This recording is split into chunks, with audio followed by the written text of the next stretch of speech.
by ICE last week almost makes it less relevant that an ETF is needed for institutional trading, because ICE is essentially creating, a regulated surveillance market with physical delivered Bitcoin that institutions can trade on comfortably because ICE will do custody. While the ETF delay, is not necessarily surprising, but it's a disappointment, I think the ICE announcement's probably more positive. I'm not saying an ETF's not important, because an ETF is really a preferred investment vehicle for a lot of individual investors. In traditional markets, ETFs could be as much as 20% of the demand for certain types of stocks. And I think in crypto, it's not hard to imagine that ETFs could be 40% of the demand for crypto.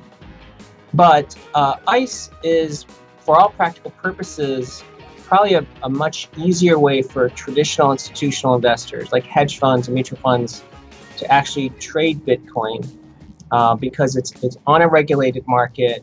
It's going to be through a custody model that they're very familiar with.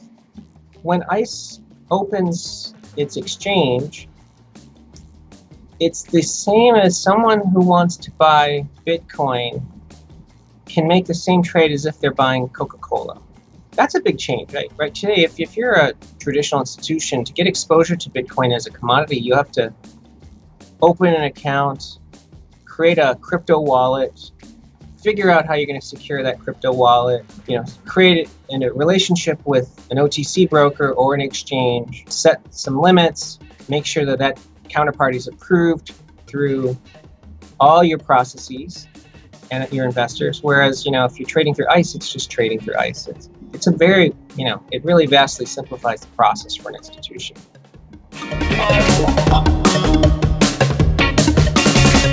I think the reason investors aren't more, sort of excited about it is, one, I don't think ICE is as well understood, as an entity outside of the U.S. I think it's pretty well regarded in the U.S., but I think outside the U.S., ICE sounds like the organization for the White House that's, seizing immigrants, right? Because that's also called ICE.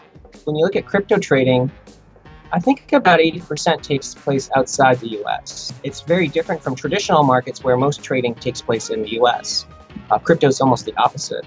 And secondly, I think traditional investors aren't necessarily going to start jumping in until November, because that's the date that they can actually start using the ICE exchange. And people think back to what happened with the Cboe and CME futures contracts and how Bitcoin fell once they started trading them. So then someone is probably thinking, well, if they start trading this in November, isn't Bitcoin going to fall again? And I think that's making investors less confident about what this means. But this is much bigger news than the futures announcements last year.